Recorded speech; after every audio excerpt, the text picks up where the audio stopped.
I don't think when you throw a hammer and you hammer nails, you think about the downstroke and the upstroke. You just go to the nail head and pull it back.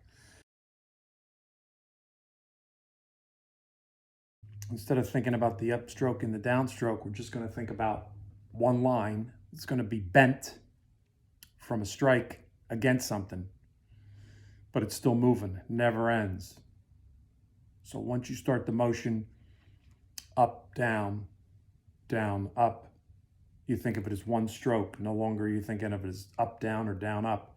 It's just one stroke. One strike. That's it. That's it. You get to your target, you make the movement, and that's where it is. That's where the sound comes out right there. It's one movement. So by consolidating that upstroke and downstroke, you no longer are hindered by the fact that you have to think up, down, down, up, down, a tap, up. It's all included with that one strike. It's you deciding where you want it to go and then really getting out of the way of what the stick is going to do. So with that in mind, if you look at your upstroke now, you can put more power into your upstroke and do different things instead of driving down and losing all that sound. When you throw like that down into the drumhead, everything just is exploded. There's no sense of musical sound at all coming out of the drum. It's just an explosion of sound. Where if you take the time to think about your downstroke, your upstroke is one, then you can take all that energy, put it into another part of your stroke. I know that sounds confusing, but you have to come up and you have to go down. And there's times where you have to stay down and then come up again. So all that has to be thought about and computated and then applied.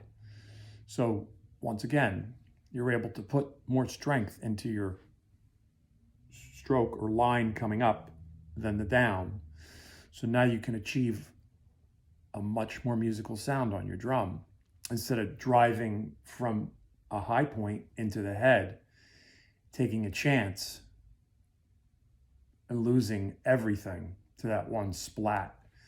You now can go down and then up, thinking of it as one movement, like a line that goes around the earth. It's not straight. It's curved. It's going to have some bends in it. So it's the same kind of thinking. Once that line goes down, comes back, line goes down, comes back. And, you could certainly do it with holding the drum here and going like this. So it's not really up, down anymore. Think about it. It's not really up, down anymore. It's across and back, right? So, with that thought in mind, once again, it's going to be one movement, right? I don't think when you throw a hammer and you hammer nails, you think about the downstroke and the upstroke. You just go to the nail head and pull it back.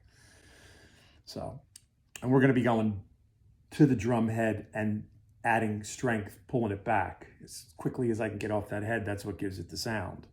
So if I get an articulation that goes into the drum head and then stays there, and I can play another stroke to keep it going, I can make that stroke to keep it going a little harder now instead of just relying on the bounce. I can squeeze the stick there. And then on my return to get to whatever height I need to get to start again, I can also make that stronger.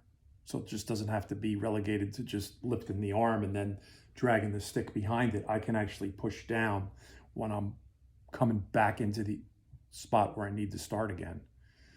So just some things to think about.